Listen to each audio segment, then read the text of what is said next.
Hi, my name is Christina and I am your librarian here at Christina's Bookshelf. Today I am bringing you an MM fantasy sci-fi story, An Island in the Stars by Susan Laine, published by Dreamspinner Press. I was in awe of Susan's capability to transform such a universe. The little creatures, the plants, the flora, the fauna, everything I thought was magnificent. We have Sam and Marcus. Marcus is Sam's older brother Simon, his best friend. Sam is a 17-year-old kid. He's absolutely brilliant. He skipped a grade and is in college. So he's kind of got that whole geeky thing going for him. He has had a huge crush on Marcus. Marcus is an athlete, a jock, and like I said, Simon's best friend. And Sam is always like, he's never going to like me. I'm totally like out of his league. Things could never happen between us. One day, Sam's hat kind of falls down a hole and Marcus goes to retrieve it and they end up in this kind of alien chamber. Well, of course, Marcus being Marcus likes to jump in the deep end without testing the waters. This leads them into a alien planet. Well, exomoon. Sorry, Sam.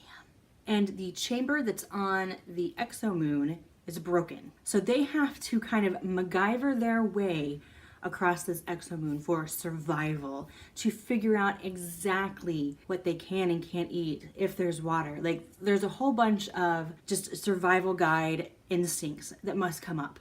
And I love the fact that Simon's like, well, on Earth, XYZ, and let's put this theory to the test, and let's do this. And he wants to be a scientist, and this is kind of like his dream, but at the same time, you don't know where the hell you are in the universe. You don't know what's good for you, what's not. And he also sees revelations in Marcus. Like, he just kind of has this assumption since he's the jock, he's the dumb jock. But he sees how smart and how brave Marcus is. And he kind of has this whole new look upon him. What they kind of find out is that this place used to be kind of like a sexual epitome for some alien species that Marcus deems the Lizzies. Just kind of a side note, I love the names that Marcus gives all the animals and the flora and fauna. I think it's something that my husband would do because it would be like easier to remember that way. And so I kind of had a bonding experience with him on this. The fun of the story, and I'm going to say this, you're probably going to be like, Christina, that doesn't sound like fun, was the survival. As like survival guide of alien exomoons that they were creating here. Plus, they're both getting turned on by the sights and the drawings and the statues and the etchings of all these sexual exploits of the aliens that were there before them. And we get a little bit deeper into the feelings between Sam and Marcus, and just a little bit more and a little bit more until kind of something just cracks and they both just essentially spill their guts a little bit. And here's where it kind of took me like, they don't know how they're gonna get home, when they're gonna get home, if they're gonna get home.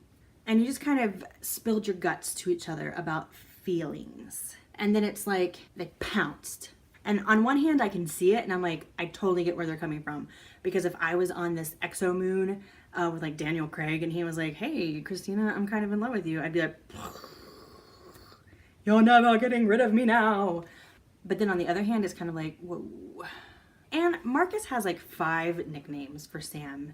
And it just kind of irritated me that he kept switching back and forth, using different ones. And I don't know, that really just got under my skin after a certain amount of time. Just pick one. I am giving Island in the Stars by Susan Laine 4 stars, mainly because of the repetition with the adorable names and just a couple other little things that really just got under my skin, kind of in that same field. But I think like I said, the creativeness of this was absolutely genius. You have to create new animals, new plants, a new environment completely.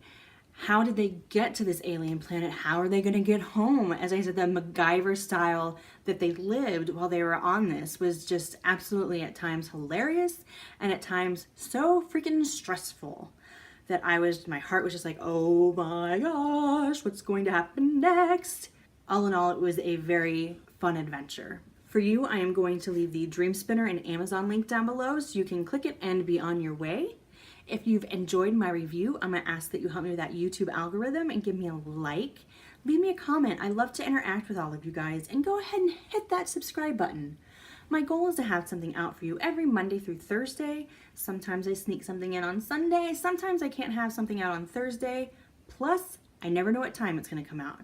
And that's the magic of the subscribe button, is that you will get a notification when I have something new for you. If you like me and think, this chick's pretty awesome, down below I'm gonna leave my website, my Facebook page, and my Twitter. If you have a book or an arc you'd like me to review, you can request via website. An Island in the Stars by Susan Laine, published by Dreamspinner Press, 4 stars. Bye.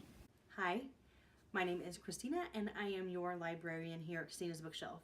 Today I am bringing you Warlock in Training by T.J. Nichols, published by DSP Publications. This book is already out, so if you enjoy my review, you can kind of go on, get it, and read it. We have Angus Donahue, who really didn't want to be a warlock. He wanted to go into the healing field. Medicine, doctor, veterinarian. He just wanted to heal.